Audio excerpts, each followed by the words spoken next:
Hi friends, మనం ముందుగా promise చేసినట్టే యూట్యూబ్లో కొన్ని సెషన్స్ పెడుతున్నాము. ప్యారలల్గా మనకు test series along with video explanations కూడా కంప్లీట్ అవుతుంది. దీంట్లో భాగంగా ఈ 5 చాప్టర్స్కి యూట్యూబ్ యాక్చువల్గా ఒకసారి చూద్దాం. ఈ ప్లాన్ ఏంటంటే టెస్ట్ సిరీస్ సంబంధించి 5 చాప్టర్స్ 5 into 75 క్వశ్చన్స్, రైట్? అంటే somewhat 375 questions plus 3 into 150 450 grand test questions ఇవి వస్తుంటాయి. అంటే అటు ఇటుగా ఒక 825 క్వశ్చన్స్ బెస్ట్ క్వాలిటీ క్వశ్చన్స్ ఇవ్వడానికి ప్రయత్నిస్తున్నాం.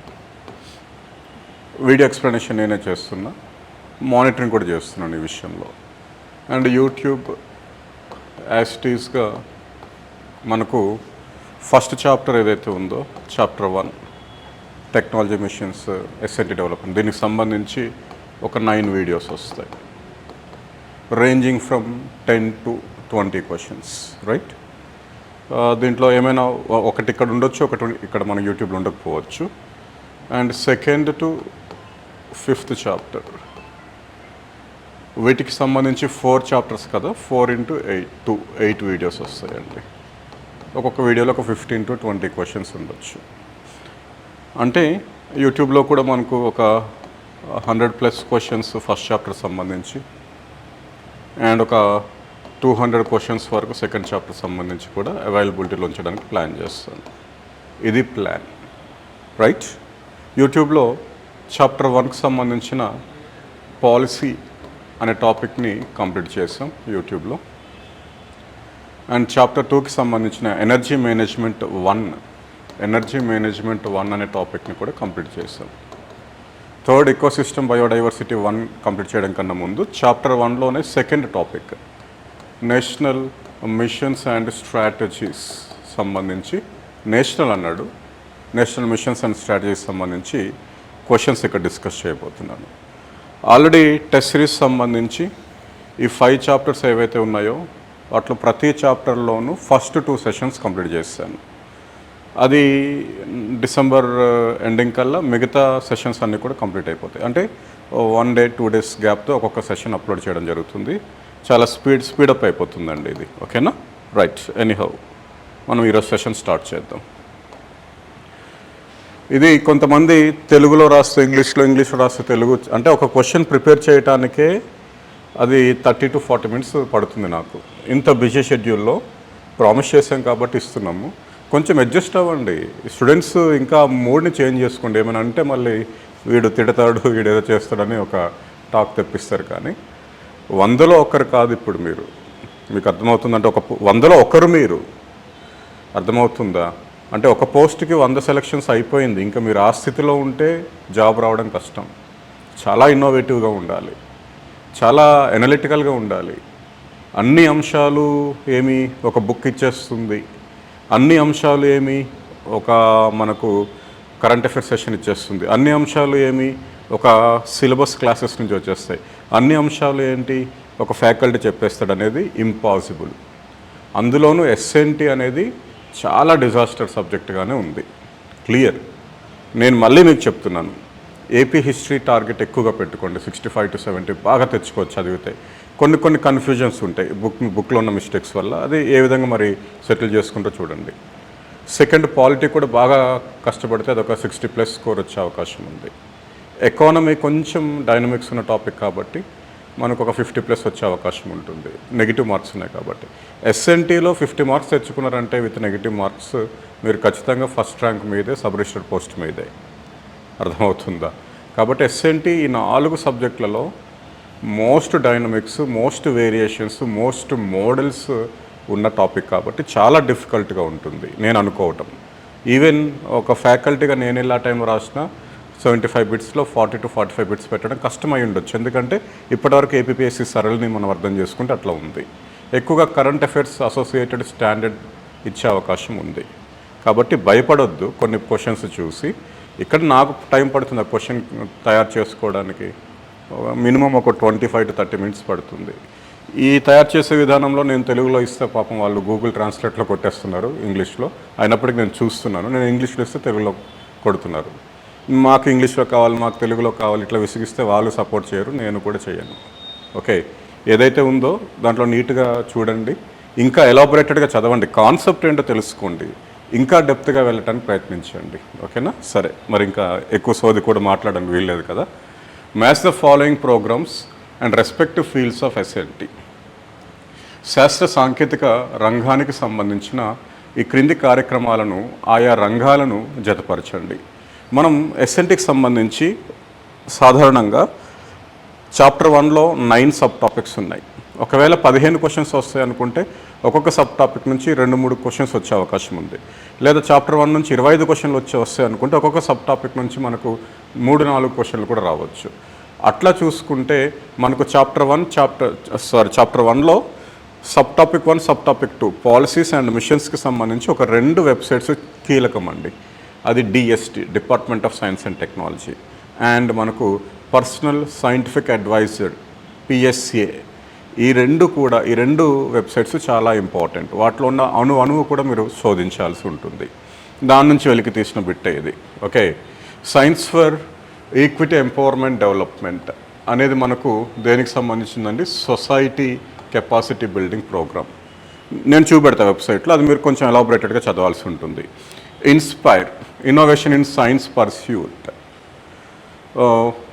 ఫర్ ఇన్స్పైర్డ్ రీసెర్చ్ అనేది మనకి ఇది హ్యూమన్ కెపాసిటీ బిల్డింగ్ ప్రోగ్రామ్. అంటే ఇది మనకేంటి, విద్యార్థులలో ప్రాథమిక స్థాయి నుంచి పరిశోధన స్థాయి వరకు విద్యార్థుల్లో, వాళ్ళతో పాటు ఫ్యాకల్టీస్కి సంబంధించి కూడా మనకు పరిశోధన వైపు వాళ్ళని మరల్చడానికి కేంద్ర ప్రభుత్వం సహకారం అందిస్తున్న ప్రోగ్రాం అది. ఇది కాగ్నిటివ్ సైన్స్ రీసెర్చ్ ఇనిషియేటివ్. ఈ మానసిక ఇబ్బందులు ఉన్న ప్రాంతానికి సంబంధించిన పరిశోధన అభివృద్ధి మీద చేస్తున్నది. పరిశోధన అభివృద్ధి R&D ప్రోగ్రాంగా చెప్పవచ్చు. First fund for improvement of infrastructure in SNT.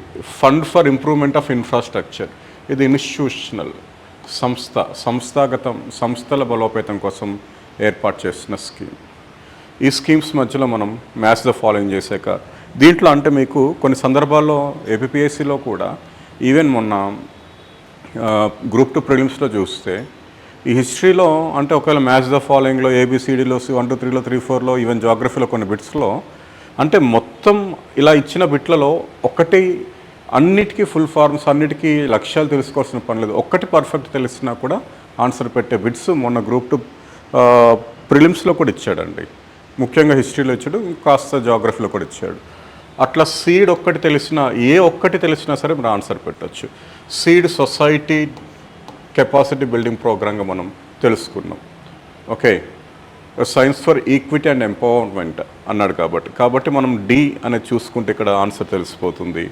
B 1D 2C 3B 4A అనేది దీనికి కరెక్ట్ సూటబుల్ ఆన్సర్. ఎక్కడి నుంచి సార్ ఇది ఇలాంటి బిట్స్ వస్తున్నాయి అంటే ఇవి చాలా సింపుల్ బిట్స్ అండి ఇవి. ఓకే, చూడండి, department of science and technology schemes programmes మీదనే మీరు వర్కౌట్ చేసుకుంటే కనుక 2 days మినిమం టైం పడుతుంది. దీంట్లో ఏమి హ్యూమన్ కెపాసిటీ బిల్డింగ్ ప్రోగ్రామ్స్, దాంట్లో ఇన్స్పైర్ ఉంది. ఇన్స్పైర్లో రకరకాల ఆబ్జెక్టివ్స్ ఉండొచ్చు. ఇన్స్పైర్ మీరు ఓపెన్ చేస్తే ఇన్స్పైర్ ప్రైమరీ చూడండి, innovation in science pursuit for inspire research, inspire internship, scholarship ఇవన్నీ ఉంటున్నాయండి. ఇంటర్న్షిప్ ప్రోగ్రామ్ ఎవరికంటే 16 to 17 years అంటే మనకు 10th class వరకు. Scholarship for higher education, inter, degree, PG వాళ్ళకు. ఫెలోషిప్ ప్రోగ్రామ్ కూడా ఉంది. 1000 ఫెలోషిప్స్ని సెలెక్ట్ చేస్తారు PhD candidates. And faculty 27 to 32 years మధ్యలో ఉన్న వాళ్ళకు ఒక 5 years carry out research basic ప్రోగ్రామ్గా దీన్ని ఫ్యాకల్టీస్కి ఇచ్చారండి. ఎట్లా సెలక్షన్ ప్రాసెస్ ఉంటుంది, ఎవరెవరికి ఎంత టార్గెటెడ్, ఎంతమందికి వీళ్ళు ఈ ఇన్స్పైర్ కింద ఇంటర్న్షిప్ ఇవ్వబోతున్నారు, ఎంత ఫండ్స్ ఇవ్వబోతున్నారు అనేది మనకి ఇక్కడ ఉందండి. ఓకే, ఇది మొత్తం ఈ స్కీమ్కి సంబంధించిన ఎవ్రీ డీటెయిల్స్ మనకు ఇక్కడ క్లియర్గా ఉన్నాయి. మీరు ఒక్కసారి కనుక ఈ వెబ్సైట్ని చూసుకుంటే అర్థమవుతుంది. మ్యాచ్ ద ఫాలోయింగ్లో హ్యూమన్ కెపాసిటీ బిల్డింగ్ ప్రోగ్రామ్గా ఇన్స్పైర్ చూస్తాం మనం. అక్కడే మళ్ళీ ఇన్స్టిట్యూషనల్ కెపాసిటీ బిల్డింగ్ ప్రోగ్రామ్గా ఫస్ట్ చూస్తాం. Fund for improvement of S N T infrastructure in universities and higher education institutes. ఇది తర్వాత ఇంకా చాలా ఉన్నాయి ప్రోగ్రామ్స్. అన్ని ప్రోగ్రామ్స్ మీరు చూడాలి, మన క్లాసెస్లో ఉన్నాయి, ఇవన్నీ ఉన్నాయి. ఓకే, మీరు కూడా మళ్ళీ ఒకసారి చూడడం మంచిది. R&D ప్రోగ్రామ్గా మనం ఇప్పుడే చెప్పాం, రీసెర్చ్ అండ్ డెవలప్మెంట్ ప్రోగ్రామ్గా cognitive science research initiative programme CSRI. Science for society ప్రోగ్రాంలో మనకేముంటుంది, seed, science for equity empowerment and development programme. సరే, మళ్ళీ దీన్ని క్లిక్ చేస్తే దాంట్లో ఉన్న డీటెయిల్స్ మీకు వస్తాయి. ఇప్పుడు ఇవన్నీ నేను ఎక్స్ప్లెయిన్ చేశాను అనుకోండి, ఈ ప్రోగ్రామ్స్ అన్నిటిని, నాకు ఇచ్చిన ఈ question answer session 1 hour session కూడా సరిపోదు ఒక క్వశ్చన్కి. కాబట్టి మీకు జస్ట్ ఒక అవుట్లుక్ ఇస్తున్నా అంతే. మీరు లోపలికి వెళ్ళి డీటెయిల్స్గా సెర్చ్ చేసుకొని ప్రోగ్రామ్ యొక్క ఆబ్జెక్టివ్స్ ఏంటి, ఓకే, దానికి సంబంధించిన ఎలిజిబిలిటీ క్రైటీరియా ఏంటి అనేది కూడా తెలుసుకుంటే బెటర్. డన్. నెక్స్ట్ క్వశ్చన్ చూద్దాం. ఇది current affairs. Last September 30th ఇది ఇచ్చారు. What is India's rank in global innovation index 2024? ప్రపంచ పరికల్పన సూచి 2024లో భారత్ యొక్క ర్యాంక్ ఎంత? భారతదేశం 39వ ర్యాంక్ని కలిగి ఉంది. 2014లో 14-15 అంటే ప్రైమ్ మినిస్టర్గా మోడీ వచ్చినప్పటికీ ఈ ఇన్నోవేషన్ ఇండెక్స్లో ర్యాంక్ ఎంత ఉందంటే మనది 81 వరకు ఉందంట. అది కాస్త ఇప్పుడు ఎంతకి రీచ్ అయిందని 39కి రీచ్ అయినట్లు చెప్తున్నారు. రైట్, ఒకసారి మనం అది చూస్తే ఇగోండి, ఇదే. మీరు ఇది క్లియర్గా చదవాలమ్మా, ఎందుకంటే మనం ఒక క్వశ్చన్కి ఇక్కడ మహా అయితే ఒక 3 to 4 minutes స్పెండ్ చేయొచ్చు, అంతకన్నా ఎక్కువ లేదు. ఎందుకంటే యూట్యూబ్లో బియాండ్ 1 hour అంటే మీరు చూడరు కూడా, మీకు బోర్ కొట్టేస్తుంది. 1xలో 2xలో చూసిన. నేను జస్ట్ అవుట్పుట్ మాత్రమే ఇస్తున్నాను. ఏముంది చూడండి, India's impressive leap in global innovation index. Okay, testament to the nations growing innovation ecosystem. మనం ఏ ర్యాంక్లో వచ్చినట్టు చెప్పారు, 39th పొజిషన్లో ఉన్నాం. సరే, ఈ ఫాంట్స్ ఇవి మీకు కనబడకపోవచ్చు, మీరు ఈ వెబ్సైట్కి వెళ్తే తెలిసిపోతుంది. 133 గ్లోబల్ ఎకానమీస్లో మనం 39th పొజిషన్కి వచ్చాం. మనం 2015లో 81st ర్యాంక్లో ఉంటే ప్రజెంట్ 39thలో ఉన్నట్లు ఇక్కడ చెప్తున్నారు. ఓకే, ఈ పేర మొత్తం మన యొక్క డెవలప్మెంట్ 39th పొజిషన్లో వచ్చినట్లు. ఎందుకు 39th పొజిషన్లో వచ్చాము, దీనికి సరే కొన్ని ప్రైమ్ మినిస్టర్ ప్రోగ్రామ్స్ ఇవన్నీ కొంచెం ఆయన పొగిడాడు, అట్లా ఇక్కడ అనాలిసిస్ చేయడం జరిగింది. ఈ పేరాలో చూడండి, ranks first among 10 economies in central and southern Asia. మధ్య మరియు దక్షిణ ఆసియా ఖండంలో మనం ఫస్ట్ ప్లేస్లో ఉన్నామంట. First among lower middle income economies, తక్కువ మధ్యస్థ ఆదాయం ఉన్న దేశాల్లో ఫస్ట్ ప్లేస్లో ఉన్నామంట. World intellectual property organization science and technology క్లస్టర్స్లో కూడా మనం 4th ఉన్నామంట గ్లోబల్ ర్యాంక్లో. ఓకే, దాంట్లో మన క్లస్టర్స్గా కొన్ని మనకు ముంబై, ఢిల్లీ, బెంగళూరు, చెన్నై వంటివి ఉన్నాయి. ఎస్ఎన్టీ క్లస్టర్స్ టాప్ 100 క్లస్టర్స్లో అని చెప్పారు. ఓకే, అంతేకాకుండా 7th ర్యాంక్ ఉన్నాం. దేంట్లో ఇంటాంజిబుల్ అసెట్ ఇంటెన్సిటీలో మనం 7th పొజిషన్లో ఉన్నాం. ఎక్సెల్స్ ఇన్ ఇన్నోవేషన్ అవుట్పుట్స్లో 33rd ర్యాంక్లో ఉన్నట్లు చెప్తున్నారు. ఇట్లా భారతదేశానికి సంబంధించిన గ్లోబల్ ఇన్నోవేషన్ ర్యాంక్స్ మీద మళ్ళీ అక్కడ చెప్పిన అంశాలు ఇక్కడ ఒక ఫిగర్గా ఇచ్చారండి. ఓకే, దీంట్లో టాప్ 5 గ్లోబల్ ఇన్నోవేషన్ ఇండెక్స్లో టాప్ 5 కంట్రీస్గా Switzerland, Sweden, US, Singapore and UK ఉన్నట్లు చెప్పడం జరిగింది. బెస్ట్ పెర్ఫార్మర్ కంట్రీస్లో అంటే ర్యాంకుని చాలా త్వరితంగా అభివృద్ధి చెందించుకున్న దేశాల్లో మనమే ఉన్నామంట. India, China, Turkey, Vietnam, Philippines దీంట్లో ఉన్నట్లు చెప్తున్నారండి. Okay, global innovation index was launched in 2007 through a collaboration between INSEAD, a prominent business school, and world business, a British magazine. ఎవరిస్తున్నారంటే ఇది 2 సంస్థలు కల్పిస్తున్నాయి. ఒక బిజినెస్ స్కూల్, ఇన్సీడ్ అనే స్కూల్ అంట, ఒక బ్రిటిష్ మ్యాగజైన్ అంటే ఇదేంటి వరల్డ్ బిజినెస్ అనేది ఇవ్వటం జరుగుతుంది. మనకు 133 ఎకానమీకి సంబంధించిన అంటే 133 దేశాలకు సంబంధించిన ర్యాంకుగా ఇది చెప్తున్నారు. ఇక్కడ క్లియర్గా ఇచ్చారు. మనం ఇండియా ఎందుకు అంత డెవలప్ అయ్యాం వరల్డ్ ఇన్నోవేషన్ ఇండెక్స్లో అంటే, గవర్నమెంట్ ఆఫ్ ఇండియా 2016లోనే కొన్ని స్కీమ్స్ని ఇంట్రడ్యూస్ చేసింది. దాంట్లో ముఖ్యమైనది స్టార్టప్ ఇండియా అంట. Startup India department of promotion and industry and internal trade ప్రకారం అంట September 30, 2024కి రికగ్నైజ్డ్ అయిన స్టార్టప్సే 150,000 వరకు ఉన్నట్లు చెప్తున్నారు. అండ్ ఇంకో విషయం ఏంటంటే ఇన్నోవేషన్ ఇండెక్స్లో మనం బాగా ఫెమిలియర్ అవడానికి మరొక ఇనిషియేటివ్ ఏంటంటే డిజిటల్ ఇండియా అని చెప్పారు. Okay, digital India and startup innovation ecosystems ద్వారా కొన్ని ప్రోగ్రామ్స్ని కూడా గవర్నమెంట్ ఆఫ్ ఇండియా ఇక్కడ ఇంట్రడ్యూస్ చేసింది అని చెప్తున్నారు. దాంట్లో జెనిసిస్ అంటండి. జెనిసిస్ మనకు ఒక 490 crores బడ్జెట్తో దీన్ని స్టార్ట్ చేశారంట. Gen next support for innovative startups. తర్వాత మనకేంటి ఇది NGIS next generation incubation scheme. ఇది ఒక 12 2-tier సిటీస్లో అండ్ 3-tier సిటీస్లో దీన్ని ఇంప్లిమెంట్ చేస్తున్నారంట. అదేవిధంగా మనకు ఒక 58 స్టార్టప్స్ సెంటర్ ఆఫ్ ఎక్సలెన్స్ కింద డెవలప్ చేస్తున్నట్టు COE స్కీమ్ ఒకటి పెట్టారు. ఇంకొకటి టైడ్ అనే స్కీమ్ని కూడా తీసుకొచ్చారండి. TIDE technology incubation development entrepreneurs అనే స్కీమ్ని కూడా తీసుకొచ్చారు. దాని అండర్లో ఒక 51 ఇంక్యుబేటర్స్ని ప్రారంభించి దాంట్లో 2000 టెక్స్ స్టార్టప్స్ని కూడా స్టార్ట్ చేశారంట దీంట్లో. ఇట్లా ఈ స్కీమ్స్ మీరు చూసుకోండి ఇక్కడ. సరే, నేను కొంచెం స్పీడ్గా చెప్పిన దీని మీనింగ్ పూర్తిగా మనం ఎనాలిసిస్ చేయలేము, ఎందుకంటే ఒక్కొక్క స్కీమ్ కోసం మినిమం 15 నిమిషాలు మాట్లాడాలి. నా బాధ ఏంటంటే ఇక్కడ ఏమేం కాంపోనెంట్స్ ఉన్నాయో మీరు మళ్ళీ దీని మీద రీసెర్చ్ చేయాల్సిన అవసరం ఉంది. దాంతోపాటు అటల్ ఇన్నోవేషన్ మిషన్, దీనికి సంబంధించి మనకు ప్రభుత్వము చూడండి ఆ ప్రోగ్రాంలో భాగంగా ఇది మొత్తం రీసెర్చ్ ఇన్స్టిట్యూట్స్, ఎంటర్ప్రెన్యూర్స్, MSMEs అందరినీ ఇంక్లూడ్ చేసిన ప్రోగ్రామ్ ఇది. దీంట్లో అటల్ టింకరింగ్ ల్యాబ్స్ స్కూల్స్లో ఒక 10,000 ఎస్టాబ్లిష్ చేశారంట. Okay, and 3,500 startups Atal incubation సెంటర్స్ని ఏర్పాటు చేశారంట. సో దట్ మనకు ఒక 32,000 జాబ్స్ క్రియేట్ చేశామని చెప్తున్నారు.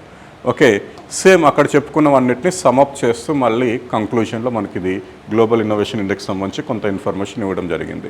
మీరు ఒక్కసారి PIBకి సంబంధించిన ఈ స్టేట్మెంట్ మళ్ళీ చదివితే మంచిది. గ్లోబల్ ఇన్నోవేషన్ ఇండెక్స్ సంబంధించి ఏమైనా వాల్యూ ఎడిషన్ జరిగే అవకాశం ఉంటుంది. రైట్, సో మన ర్యాంక్ అయితే ఎంత ఉందండి? 39 మన ర్యాంక్. నెక్స్ట్ క్వశ్చన్, జాతీయ quantum mission, national quantum mission యొక్క ముఖ్య ఉద్దేశం దేశంలో పరిశోధన సంస్థలకు మరియు అంకుర సంస్థలకు నిధులు, మౌలిక సదుపాయాలు, భాగస్వామ్య సహాయాన్ని అందించటం. So the National Quantum Mission, the main objective of the mission is to support funds and infrastructure support, partnership support for the startups in R&D. దీంట్లో రీసెర్చ్ అండ్ డెవలప్మెంట్లో అంట. దీంట్లో ఒక 4 థీమెటిక్ హబ్స్ ఉన్నాయి. National quantum computing, national quantum communications, national నాకు తెలిసి quantum meteorology and materials and devices అని ఒక 4 థీమెటిక్ హబ్స్ ఉన్నాయి. 4 థీమెటిక్ హబ్స్కి సంబంధించి 4 మనకు ఏర్పాటు చేశారు. ఆ థీమెటిక్ హబ్స్ అంటే ఆ ఇంక్యుబేషన్ సెంటర్స్ని ఏర్పాటు చేశారు. ఆ థీమెటిక్ హబ్ సెంటర్స్ని ఎక్కడ ఏర్పాటు చేశారు? దాంట్లో ముఖ్యంగా ఏమడిగాడు ఇక్కడ, క్వాంటమ్ కంప్యూటింగ్కి సంబంధించిన థీమెటిక్ హబ్ ఎక్కడ ఉంది అనేది అడిగారు. అంటే నేషనల్ క్వాంటమ్ మిషన్లో 4 థీమెటిక్ ఏరియాస్ ఉన్నాయి. వాటికి సంబంధించి మనకు థీమెటిక్ ఇన్నోవేషన్ హబ్స్ని ఫామ్ చేశారు. ఓకే, ఆ థీమెటిక్ ఏరియాస్ ఏంటంటే quantum computing, quantum communications, okay, quantum metrology, quantum materials and devices అని ఉన్నాయి. ఒకసారి చూద్దాం. అయినా దీంట్లో మనకేంటి మరి కొంతమంది పదాలు సరిగ్గా రాయట్లేదు. ఇవి ప్రశ్నలు జవాబులు. మీ యొక్క ప్రిపరేషన్ మెథడాలజీ ఎట్లా ఉంది, మీకు ఇంకేమైనా మెథడాలజీకి అవసరమైన వాల్యూ ఎడిషన్ చేద్దామనే ఉద్దేశంతో నేను ఒక 10 క్వశ్చన్లు తయారు చేయడానికి ఇంచుమించు 3 నుంచి 4 గంటలు కుస్తీ పడుతూ వస్తున్న ప్రశ్నలు ఇవి. వాటిని చూడండి, కానీ ఏదో ఇది ఇట్లా రాయట్లేదు అట్లా రాయట్లేదు అని అనకండి. ఎక్కడైనా పొరపాటున ఏ స్టూడెంట్ నుంచి నాకు ఇది పొరపాటున విన్నా సరే నేను ఇంక ఇది చేయను. ఈ ప్రోగ్రామ్ అర్థమవుతుందా? సో ఇక్కడ క్వాంటమ్ కంప్యూటింగ్ సంబంధించి థీమెటిక్ హబ్ మనకు IISc బెంగళూరులో ఎస్టాబ్లిష్ చేయడం జరిగింది. ఇంపార్టెంట్ ఇదేనండి ఇది కూడా. ఈ క్వశ్చన్ కూడా చూద్దాం. దీనికి సంబంధించి మనకు national quantum mission thematic hubs, quantum computing IISc Bengaluru, thematic hub for quantum communication IIT Madras, thematic hub for quantum sensing and metrology IIT Bombay, thematic hub for quantum materials and devices IIT Delhi. ఇవి గుర్తుంచుకోవాలి. Okay, ఆ తర్వాత ఇక్కడ ఇచ్చాడు tea హబ్స్ని ఇక్కడ ఏర్పాటు చేసామని, మనకు క్వాంటమ్ కంప్యూటింగ్ మిషన్ సంబంధించిన ఆబ్జెక్టివ్స్ ఏంటి ఇలాంటివన్నీ ఇచ్చాడు. ఇది మనకు అప్పటి ఏమి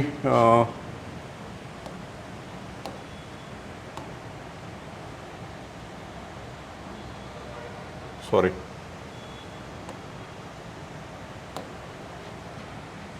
ఈ క్వాంటమ్ కంప్యూటింగ్ సంబంధించి మనకు కేంద్ర ప్రభుత్వం ప్రకటించిన విధానాలు ఏంటి, ఓకే, ఎంత అసిస్టెన్స్ ఇవ్వబోతున్నాము, ఫైనాన్షియల్ సమ్వాట్ 3660 crores ఎంత ఉంది, ఈ డీటెయిల్స్ అన్నీ కూడా పిఐబిలో ఉన్నాయి. అదొక్కసారి మీరు పిఐబి వెబ్సైట్కి వెళ్ళి తెలుసుకుంటే బాగుంటుందండి. రైట్, ఇది చూసాం కదా ఈ క్వశ్చన్. ఒక స్మాల్ ఇన్ఫర్మేషన్ టెస్ట్ సిరీస్ సంబంధించి మనకు టెస్ట్ సిరీస్ స్టార్ట్ చేసాము ఎస్ఎన్టీకి సంబంధించి. యాప్లో చాలామంది కన్ఫ్యూజ్ అవుతున్నారు. యాప్లో ఏ వ్యూలో వెళ్ళినా డిజిటల్ ప్రొడక్ట్స్ అని ఉంటుంది కదండి, దాంట్లో ఫోల్డర్ వ్యూలో చూడండి. ఇక్కడ మనకు ఇది చూడండి, rapid revision through test science and technology with video explanation అన్న దాంట్లో ఉందండి. దీంట్లో చూడండి శాంపిల్ వీడియోస్ లాంటివి ఉన్నాయి. చాప్టర్ 1 సంబంధించి ఒక 3, చాప్టర్ 2 2, చాప్టర్ 3కి 3, చాప్టర్ 4లో ఆల్రెడీ 2 చేశాను, ఎడిట్ చేస్తున్నారు. చాప్టర్ 5లో 2 చేశాను, ఒకటి అప్లోడ్ చేసి ఇంకోటి ఎడిట్ చేస్తున్నారండి. వాటితో పాటు యూట్యూబ్లో మనం చేస్తున్న వీడియోస్ కూడా మళ్ళీ ఏమైనా మిస్ అవుతారేమో అని చెప్పి యూట్యూబ్లో చేసిన వీడియోస్ని కూడా మళ్ళీ ఇక్కడ అప్లోడ్ చేయడం జరుగుతుంది. ఇవి నేను యూట్యూబ్లో చేయట్లేదు. చాప్టర్ 1 నుంచి 5 వరకు ఉన్నవి మనం యూట్యూబ్లో చేయట్లేదు. ఇవి ఓన్లీ ఆ కోర్సులో ఉన్న వాళ్ళకి వస్తున్నాయి. దీంతోపాటు ఇవి 5 చాప్టర్లు కంప్లీట్ అయ్యాక మళ్ళీ గ్రాండ్ టెస్ట్లో 150 క్వశ్చన్స్ ఒక్కొక్క టెస్ట్కి మళ్ళీ అది తీస్తాం. అది యూనిట్ 5 కింద ఇంకో ఫోల్డర్ వస్తుంది, అది చెప్తామండి. ఇట్లా టెస్ట్ సిరీస్ అవుతుంది. రైట్, నెక్స్ట్ క్వశ్చన్ చూద్దాం.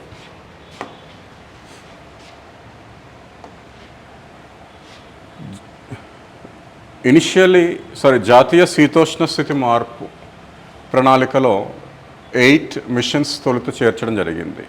అయితే వాటిలో ఎన్నింటికి శాస్త్ర సాంకేతిక విభాగం నోడల్ ఏజెన్సీగా ఉంది అంటే department of S&T. National action plan for climate change 2008 Manmohan Singh prime మినిస్టర్గా ఉన్నప్పుడు దీన్ని అనౌన్స్ చేయడం జరిగింది. దీంట్లో ఇనిషియల్ స్టేజ్లో మనకు 8 మిషన్స్ ఉన్నాయి.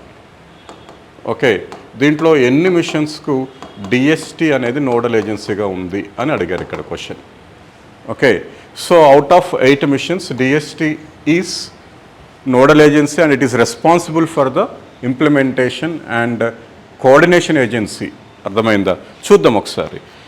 Right, climate change programme, national action plan on climate change 30 June 2008. 8 missions ఉన్నాయి. Solar mission, enhanced energy efficiency, sustainable habitat, water mission, sustaining the Himalayan ecosystem, green India, sustainable agriculture, strategic knowledge for climate change. ఈ strategic knowledge for climate change ఒకటి, Himalayan ecosystem రెండింటికి కూడా department of science and technology was entrusted with the responsibility of coordinating 2 out of these 8 national machines on climate change అని ఇచ్చాడు. ఇదే వెబ్సైట్లో ఆ programme కిందనే ఈ 2 మిషన్స్కి నోడల్ ఏజెన్సీగా లేదా వీటికి సంబంధించిన సమన్వయకర్తగా బాధ్యత తీసుకున్న సంస్థగా దేని చెప్పడం జరిగింది, డిఎస్టీకి చెప్పడం జరిగింది. కాబట్టి ఎన్ని మిషన్స్కి అది సమన్వయ సంస్థగా ఉందండి, 2 మిషన్స్. కాబట్టి మనకి ఇక్కడ ఆన్సర్ ఏమయ్యే అవకాశం ఉంది, 2. Done. Next question, consider the following statements. ఇది ఐరావత్ సంబంధించి, ఇది వార్తల్లో అప్పటి నుంచి ఇప్పటి వరకు ఉంది, లాస్ట్ ఇయర్ నుంచి ఇప్పటి వరకు కూడా ఉంటుంది కంటిన్యూగా. ఈ క్రింది వాక్యాలు పరిగణలో తీసుకోండి. Airavat is currently the fastest super computer in the country. Airavat ప్రస్తుతానికి దేశంలో అత్యంత వేగవంతమైన కంప్యూటర్గా ఉంది.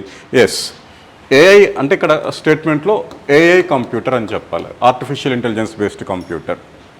Okay, it was organised at దీన్ని ఐఐఎస్సి బెంగళూరులో ఏర్పాటు చేయడం జరిగింది. And it is installed in IISc Bengaluru అని చెప్పాడు. యాక్చువల్గా ఇది ఐఐఎస్సి బెంగళూరులో ఏర్పాటు చేయలేదు, మనకు సీడాక్ ఎక్కడ పూణేలో దీన్ని ఏర్పాటు చేశారు. కాబట్టి ఈ స్టేట్మెంట్ ఏంటి, తప్పు. ఇటీవల విడుదల చేస్తున్న ప్రపంచ ర్యాంకింగ్లో దీని యొక్క స్థానం 25. ఓకే, నాకు తెలిసి అది ఇంటర్నేషనల్ సూపర్ కంప్యూటింగ్ కాన్ఫరెన్స్ జరుగుతున్నాయి. 2023లో మనకు జర్మనీలో జరిగింది, 61st ఎడిషన్ అనుకుంటుంది. 2024లో టోక్యోలో జరిగింది. 2023లో ఏం జరిగిందంటే ప్రపంచ 100 మేటి సూపర్ కంప్యూటర్స్లో ఐరావత్కి చోటు దక్కింది. ఐరావత్ యొక్క ర్యాంక్ ఎంత అంటే 75th ర్యాంక్ అండి, నాట్ 25th. కాబట్టి ఈ స్టేట్మెంట్ కూడా తప్పు.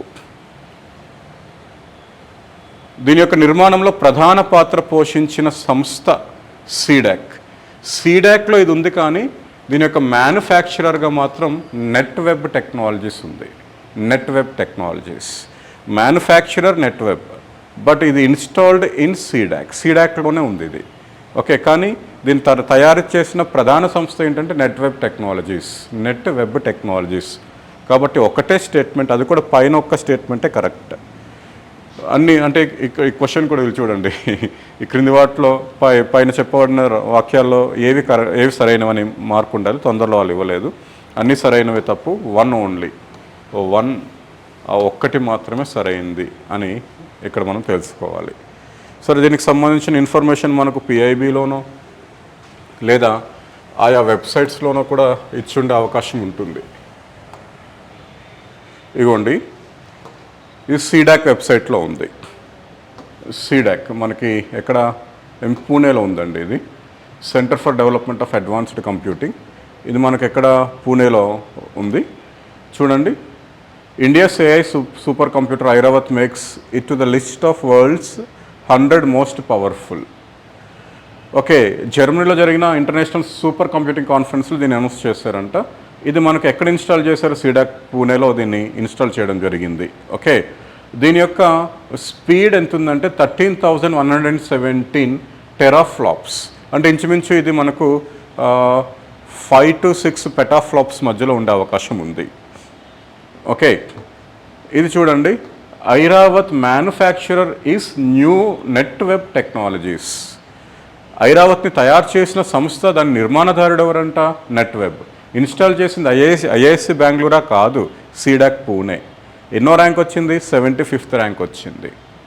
ఓకే, అంటే మనం ఇక్కడ చూడాల్సిన అంశాలు ఏంటి అంటే, ఎన్నో ర్యాంక్ ఉందండి? 75th ర్యాంక్ వచ్చింది. మ్యానుఫ్యాక్చర్ ఎవరంట? Net web technologies.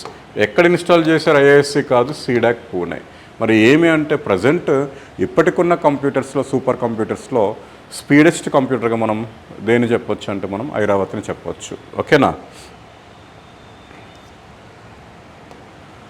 దీనికి సంబంధించి ఇంకా ఏమైనా ఉందా మీరు ఒకసారి అంటే ఇప్పుడు ఇది నా బాధ్యత ఏంటి, మీకు క్వశ్చన్ ఆన్సర్ ఎక్కడి నుంచి ఉంది, ఏంటి కథ అనేది మనం చెప్పుకోవాలి. ఇక్కడ పరంసిద్ధి AI ఉంది కదండి, పరంసిద్ధి AIతో మన వాళ్ళు ఐరావత్ని ఇంటిగ్రేట్ చేస్తే ఆ స్పీడ్ 13,710 రీచ్ అయింది. ఇది 410 FPS ఉంది, అది 400 FPS ఉంది.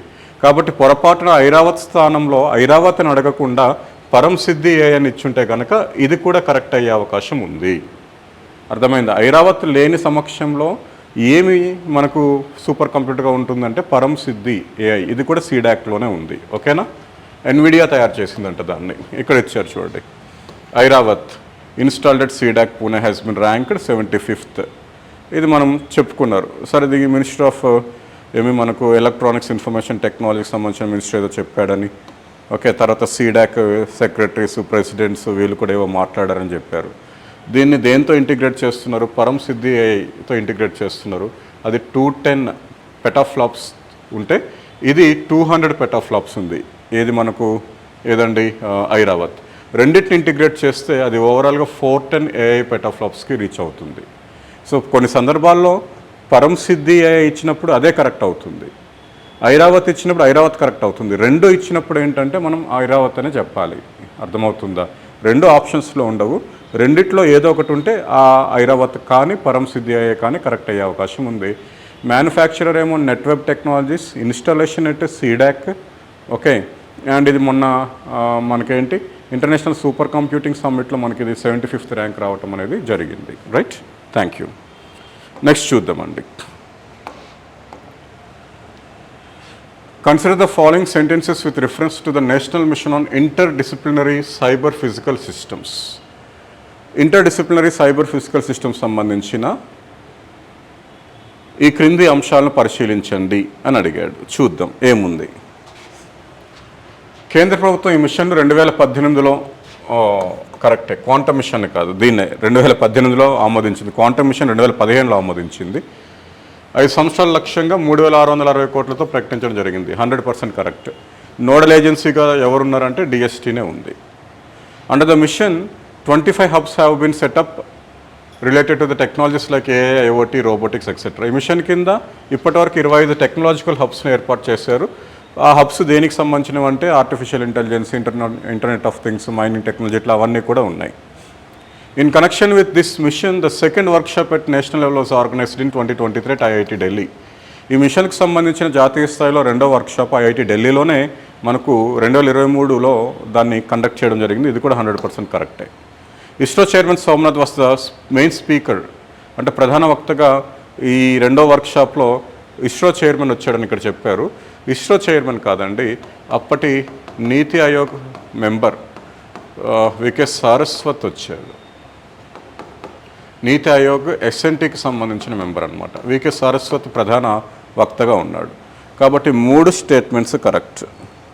పై వాక్యాలలో ఎన్ని అన్నారు, ఎన్ని అన్నప్పుడు 1, 2, 3 అంటాడు. 1 and 2 అట్లా కాదు, 1, 2, 3 అట్లా కాదు. కాబట్టి 3, 1, 2, 3 3 కరెక్ట్, 1 తప్పుగా ఉంది. 1 మాత్రమే కరెక్ట్ అనేది తప్పు, 2 మాత్రమే కరెక్ట్ అనేది తప్పు, అన్నీ సరైనవే తప్పు, 3 మాత్రమే కరెక్ట్ అయినది కరెక్ట్ ఆన్సర్. ఓకే, దీనికి సంబంధించి కూడా మనకు ఆ కన్సర్న్ వెబ్సైట్స్లో ఎంతో కొంత ఇన్ఫర్మేషన్ అయితే ఉందండి. Disciplinary cyber physical systems 2018 cabinet approve చేసింది. 3660 crores ఫర్ 5 ఇయర్స్గా దీనికి బడ్జెట్ అవుట్లే కూడా మనకు చేసింది. ఇంప్లిమెంటింగ్ ఏజెన్సీగా మనకు డిఎస్టీ ఉంది ఇక్కడ, department of science and technology. దీని యొక్క ఆబ్జెక్టివ్స్ ఇక్కడ ఇచ్చారు. ఆబ్జెక్టివ్స్ అన్నీ నేను ఇప్పుడు చదివేటప్పటికీ పుణ్యకాలం కాస్త పోతుంది, కాబట్టి మీరు ఆబ్జెక్టివ్స్ చూసుకోండి. ఎన్ని టెక్నాలజీ హబ్స్ ఏర్పాటు చేశారంటే టిఐహెచ్ఎస్ టెక్నాలజీ ఇన్నోవేషన్ హబ్స్ 25 ఏర్పాటు చేశారు.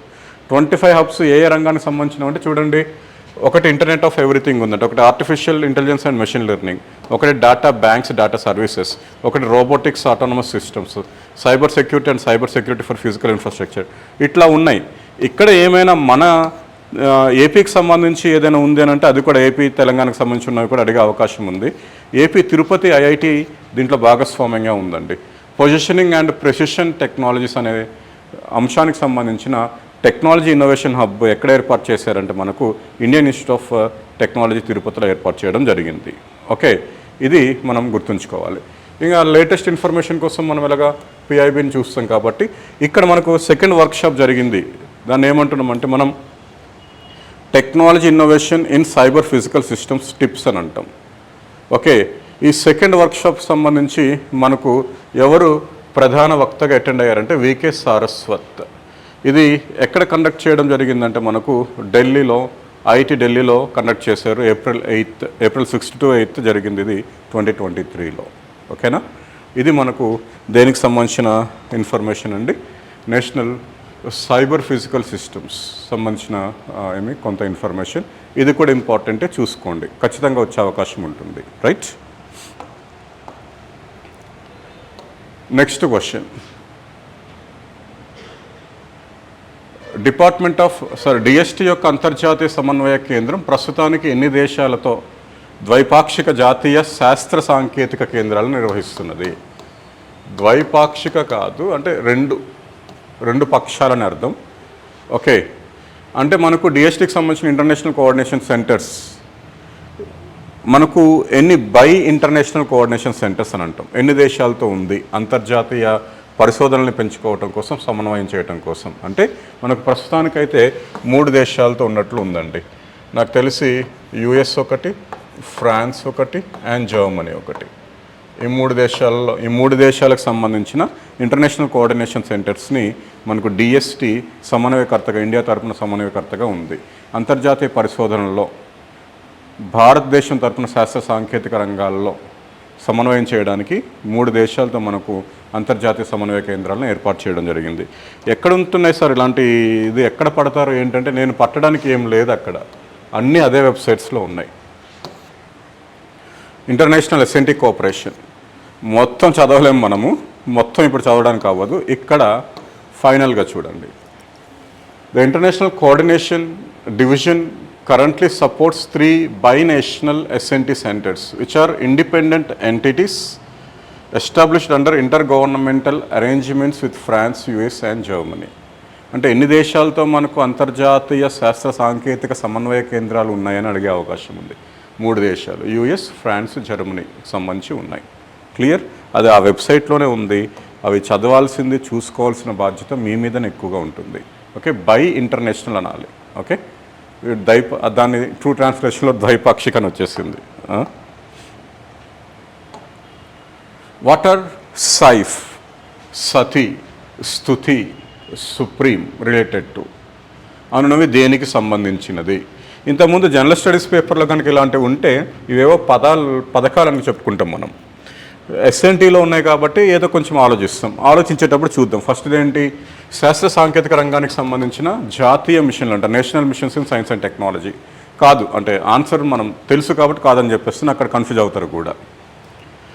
నూతన జాతీయ విద్యా విధానంలో పేర్కొనబడిన శాస్త్ర సాంకేతిక కార్యక్రమాలు, science programmes mentioned in the new educational policy. Okay, 2020. ఇది కూడా కాదు, మనం అక్కడ ఇదే అని పెట్టేస్తాం ఒకవేళ బేసిక్ నాలెడ్జ్ లేకపోతే. ఎంకరేజింగ్ పాఠశాల స్థాయిలో విద్యార్థులకు శాస్త్ర సాంకేతిక రంగం వైపు ఆకర్షించే విధంగా చేపడుతున్న ప్రోత్సాహ కార్యకలాపాలు. ఇవన్నీ ఏంటి? మనకు అటల్ టింకరింగ్ ల్యాబ్స్ లేకపోతే మనకి ఇన్స్పైర్ అలాంటివి దీనికి సంబంధించినవి. ఇది కూడా కాదు, మిగిలిపోయింది అదొక్కటే.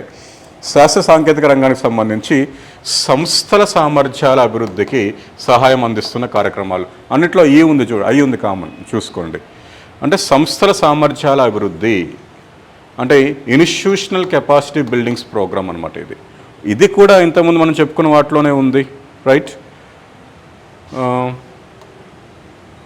ఇగోండి, స్కీమ్స్, ప్రోగ్రామ్స్, పాలసీస్, ఈ రెండు మీరు చూసుకోవాల్సింది ఇంకా తిరుగులేదు. డిఎస్టీ కోసం అబౌట్లు అలాంటివి అడిగే కాలం పోయిందండి. ఇక్కడ మనకు హ్యూమన్ కెపాసిటీ బిల్డింగ్ ప్రోగ్రామ్స్ ఉన్నాయి. ఇన్స్పైర్ మనక్, వాయిస్ లాంటివి, వాయిస్ ఉమెన్కి సంబంధించింది. R&D ప్రోగ్రామ్స్ ఇందాక చెప్పుకున్నాం, CSRI. Okay, science for society programmes మనకు SEED. Okay, institutional capacity building first అని చెప్పుకున్నాం. ఫండ్ ఫర్ ఏంటి? Improvement of S and T infrastructure, universities, college అని చెప్పాం. ఇక్కడ చూడండి, దాని కింద ఉన్న ప్రోగ్రామ్స్ చూడండి. ఏంటివి? ఇన్స్టిట్యూషనల్ కెపాసిటీ బిల్డింగ్ ప్రోగ్రామ్స్, సంస్థల యొక్క సామర్థ్య అభివృద్ధి కార్యకలాపాలు ఏమేమి ఉన్నాయి చూడండి. SAIF, sophistical analytical instrument facilities.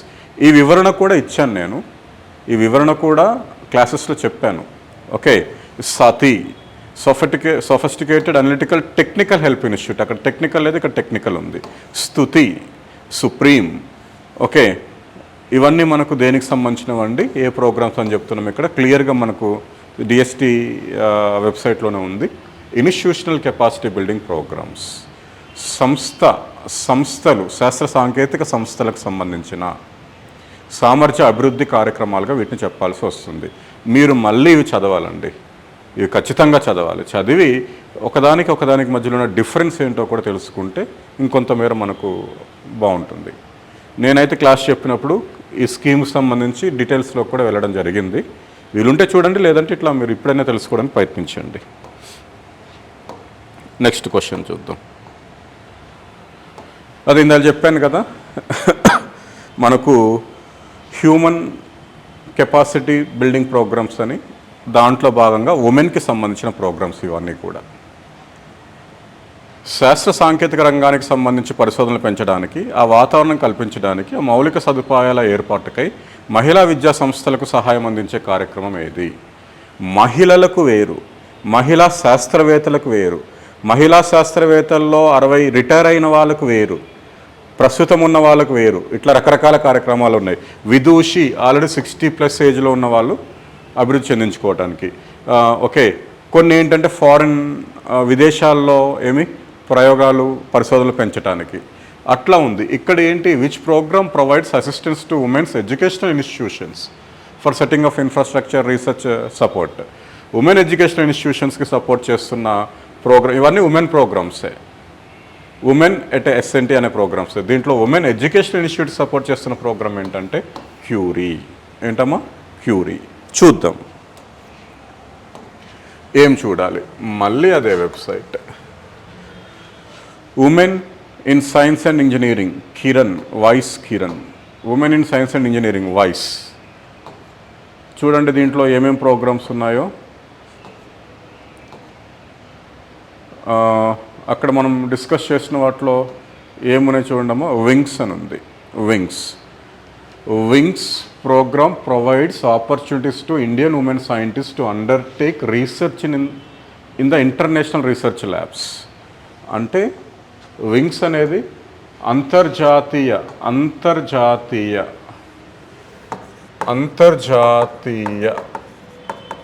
పరిశోధనా కేంద్రాల్లో భారత మహిళా శాస్త్రవేత్తలకు అవకాశం కల్పించే ప్రోగ్రాంగా చెప్తున్నాం దాన్ని. తర్వాత చూడండి CURIE, consolidation of university research for innovation and excellence. CURIE programme provides support to women institutions for establishing state of art research infrastructure. అంటే మహిళా సంస్థలకు ఇది సపోర్ట్ చేసే స్కీమ్. యూనివర్సిటీస్కి ఉంది, కాలేజెస్కి ఉంది. కాబట్టి మన క్వశ్చన్కి సూటబుల్ ఆన్సర్ ఏంటి? క్యూరీ.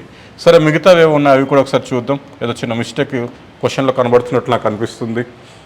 ఓకే, విజ్ఞాన్ జ్యోతి విద్యార్థులకు science, technology, engineering and mathematics సంబంధించి హైయర్ ఎడ్యుకేషన్ కెరీర్గా ఎంచుకున్న వాళ్ళకి ఇది సపోర్ట్ అవుతుంది. ఓకే, అండ్ ఇంక అక్కడ ఉన్న ప్రోగ్రామ్స్ ఏంటి? Vidushi, right? Where is Vidushi చూడండి. విదూషి ప్రోగ్రామ్కి సంబంధించి ఎవరు చూడండి? Verge of retirement or retired from government services. ఈ ప్రోగ్రామ్కి ఏంటంటే 62 years ఏజ్ ఉండాలి. మనకేంటంటే రిటైర్ అయిన వాళ్ళు, రిటైర్మెంట్కి దగ్గరలో ఉన్న వాళ్ళు మళ్ళీ అంతర పరిశోధనలకు ప్రోత్సహించే విధంగా ఇది ఏర్పాటు చేశారు విదూషి. మన గ్రూప్ 1 ప్రిలిమ్స్లో అడిగాడు. ఓకే, అండ్ వైస్ రకరకాలుగా ఉందండి. వైస్ పోస్ట్ డాక్టోరల్ ఫెలోషిప్ ప్రోగ్రామ్ ఉంది 27 to 60. ఓకే, ఫెలోషిప్ ప్రోగ్రామ్ ఉంది 27 to 45. అండ్ వైస్ కిరణ్ మనకు 27 లోపు ఉన్న వాళ్ళకు కూడా ప్రోగ్రామ్స్ ఇక్కడ ఉన్నాయి. అవన్నీ ఇక్కడ ఇచ్చారండి. మీరు ఒక్కసారి దానికి సంబంధించి చూసుకోండి. ప్రస్తుత ప్రశ్న ఏదైతే ఉందో దీంట్లో సంస్థలకు సహకారం అందించే ప్రోగ్రాంగా, మహిళా సంస్థలకు సహకారం అందించే ప్రోగ్రాంగా దేన్ని చెప్పొచ్చు? మనం క్యూరీని చెప్పొచ్చు, రైట్?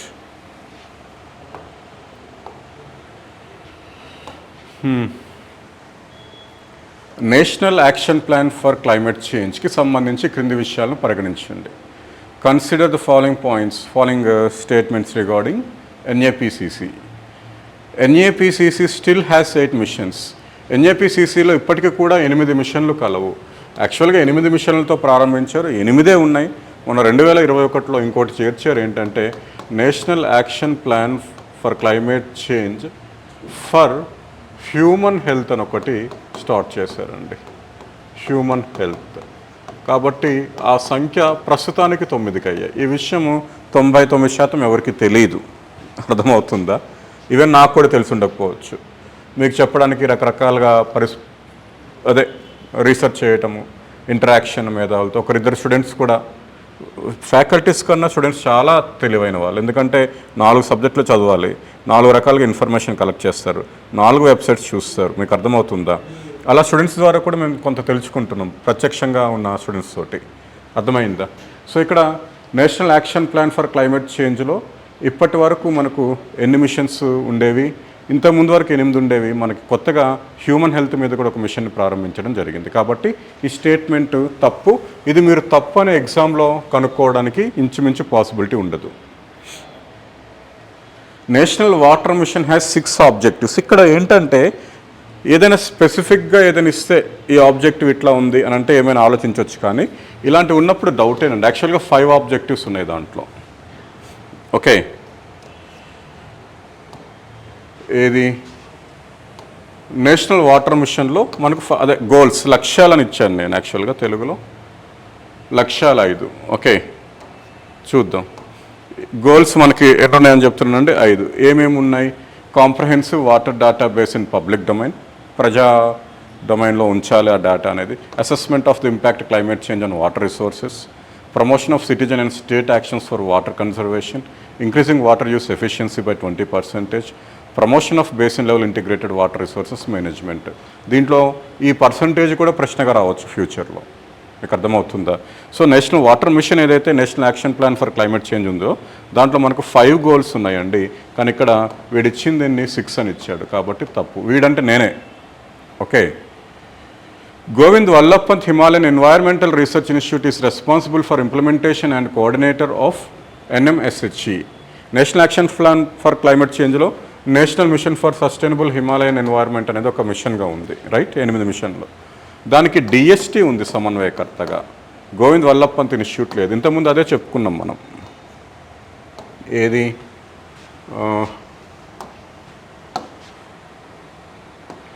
NAPCC, right? ఇగోండి ఇక్కడ చెప్పారు. మిగతా వాటికి మనం ఇప్పుడు ఇప్పుడు నేషనల్ వాటర్ మిషన్ అంటే అక్కడ చూస్తాం central department of water resources nodal ఏజెన్సీగా ఉంది.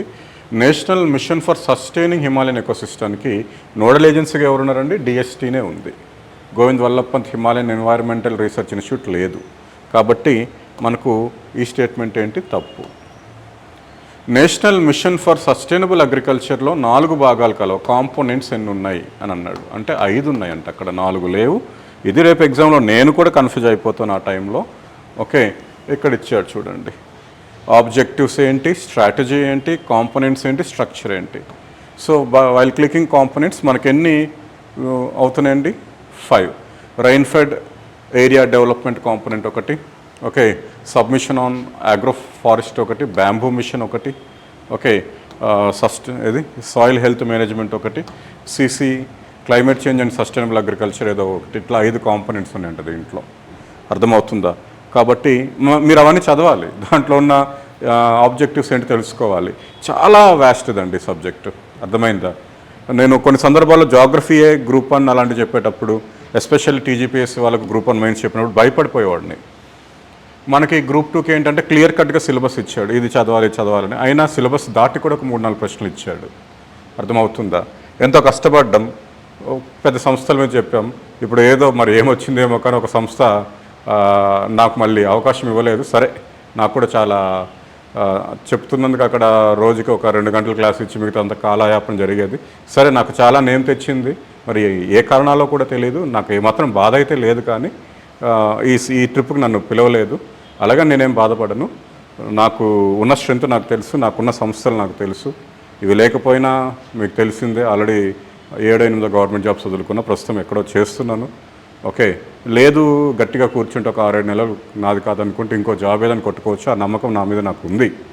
అంటే ఎవరో ఏదో ఇస్తారని నేను ఏదో చేయడం కాదు. నాకు అల్టిమేట్గా ఎంతవరకు స్టూడెంట్స్కి అందిస్తున్నాం అనేది చూసుకుంటా. స్టూడెంట్స్లో కూడా ఏంటంటే కొంతమంది జస్ట్ పాస్డ్ అవుట్స్ ఉంటున్నారు. వాళ్ళకి ఏంటంటే కొంచెం బేసిక్ నాలెడ్జ్తో రావాలి. ఇన్స్టిట్యూట్స్కి కానీ ఏమైనా క్లాసెస్ తీసుకుంటున్నప్పుడు కానీ బేసిక్ నాలెడ్జ్ అంటే కొంచెం బేసిక్స్ ఫండమెంటల్స్ తెలుసుకోవాలి. దానికి స్టేట్ సిలబస్ అయినా చదవండి, NCERTs అయినా చదవండి, ఒక కనీసం 10th వరకైనా చదవండి బుక్స్. ఒక 2 నెలలు 3 నెలలు కూర్చుంటే అలాంటివి తెలుస్తుంది. ఆ బేసిక్స్ లేకుండా వస్తే కొంచెం ఇబ్బంది అవుతుంది మీకు కూడా. అన్ని కంటెంట్స్ మనకు బ్రెయిన్లోకి వెళ్ళి ఎక్కించడం ఫ్యాకల్టీ కొంచెం కష్టం, అర్థం చేసుకోండి. సరే, ఎన్ని కాంపోనెంట్స్ ఉన్నాయంటే 5 కాంపోనెంట్స్ ఉన్నాయి. అంటే ఇక్కడ ఇచ్చిన స్టేట్మెంట్స్ అన్నీ రేపు ఎగ్జామ్లో మీరు రాసేటప్పుడు అన్నీ కరెక్టే కదా అనుకుంటాం, కాబట్టి అన్నీ సరైనవే అని పెట్టేస్తాం. ఆన్సర్ తప్పు 1/3 మార్క్ కూడా మనకు ఏమి బొక్కపడిపోతుంది. అండ్ ఆల్ ఆర్ రాంగ్, అన్నీ తప్పే. ఇది కరెక్ట్ ఆన్సర్ ఇక్కడ. అర్థమైందా? ఓకేనా?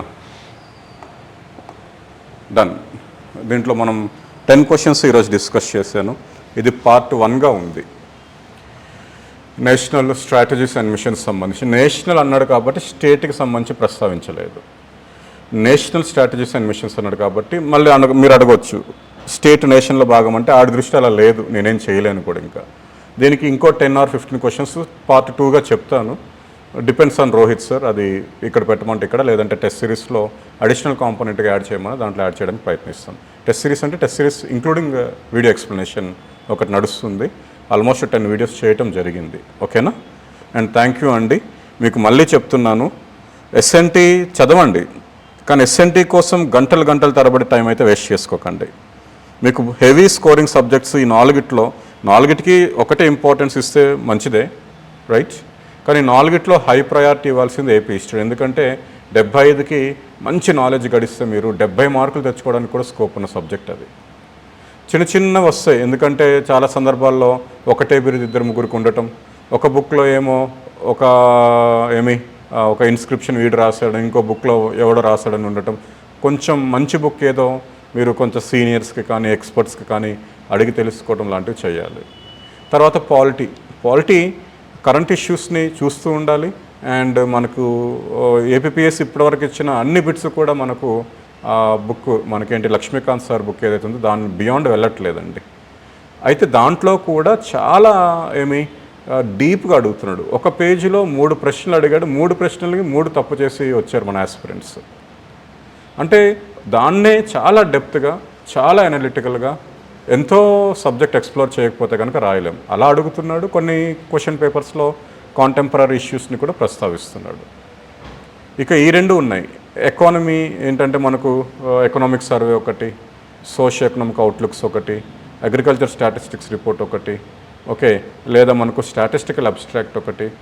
వీటిని చదువుకుంటూ ప్రజెంట్ ఎటువంటి డెవలప్మెంట్స్ ఉన్నాయి, వీటితో పాటు మీకేముంది సిలబస్లో, ఫైనాన్స్ ఉందా, బ్యాంకింగ్ ఉందా, ఓకే, అగ్రికల్చర్ అని ఉందా, వాటిని కూడా కోఆర్డినేట్ చేసుకుంటూ చదవాలి. అంటే వ్యాస్ట్నెస్ పెరిగిపోతుంది ఆ రెండింటితో పోలిస్తే. దీనికి అర్థమైందా ఎకానమీకి.